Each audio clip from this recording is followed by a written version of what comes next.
Best new thing in the world today? Confirmation of the long-standing but not necessarily defamatory rumor that President Reagan did not exactly mind reading, but if he had the choice, he would prefer to receive his intelligence briefings in video format.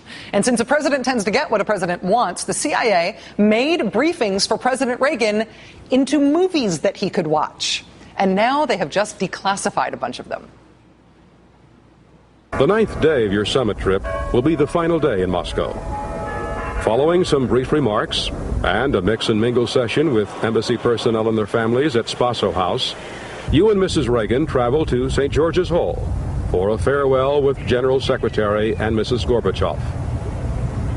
Then it's off to Vnukovo Airport and the official departure ceremony. Departure time will be 11 a.m., with Air Force One scheduled to arrive at London's Heathrow Airport early that afternoon. Since London's not in the middle of the Atlantic, hopefully the president was not relying on these videos for too much geographical intel. Other CIA videos were designed to prime President Reagan on Soviet politics, on Soviet media portrayals of the United States. There was also this totally awesome one on the Soviet space program. Look at this one. As it has evolved over the years, the Soviet space program might be described as something with a dual personality. A Jekyll and Hyde, so to speak.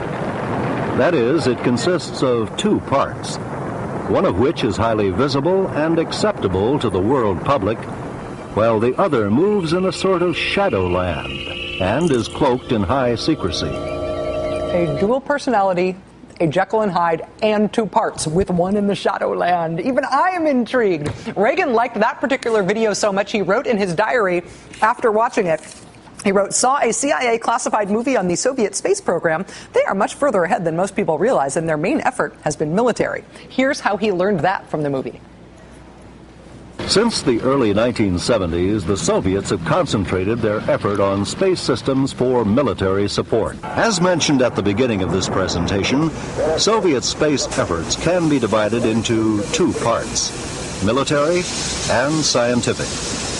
This is also true within the manned space station program. While Salyuts 1, 4, and 6 are all involved in scientific research with some military applications, Salyuts 2, 3, and 5 are clearly part of the military program.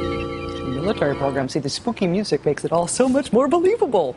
The CIA also put in movie form for President Reagan what was going on in Afghanistan in the 1980s. You can roll that one. This is great.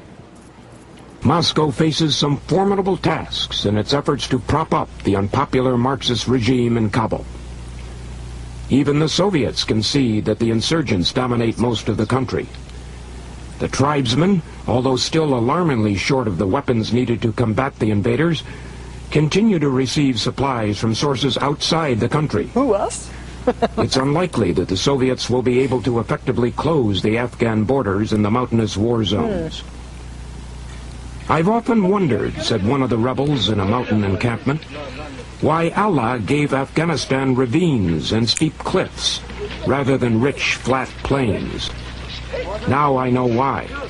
It is possible that that video on Afghanistan should still be mandatory presidential viewing. This teleproduction, a current assessment of the nuclear accident at Chernobyl, was produced in the Directorate of Intelligence. Produced in the Directorate of Intelligence because the president likes movies, so that's how he'll get his intel. The CIA's YouTube channel now showing how President Reagan liked his intel briefings to be acted out with spooky music. Definitely the best new thing in the world today. But tomorrow, did you hear what they are declassifying tomorrow? Nixon's Watergate testimony. Nixon's grand jury testimony on Watergate, which nobody's ever seen, comes out tomorrow along with 45,000 other new pages of Watergate stuff. If Election Day is like Christmas for Civic Stork, this is like Christmas, birthday, graduation, anniversary, Hogmanay all rolled into one. Very exciting week in the news.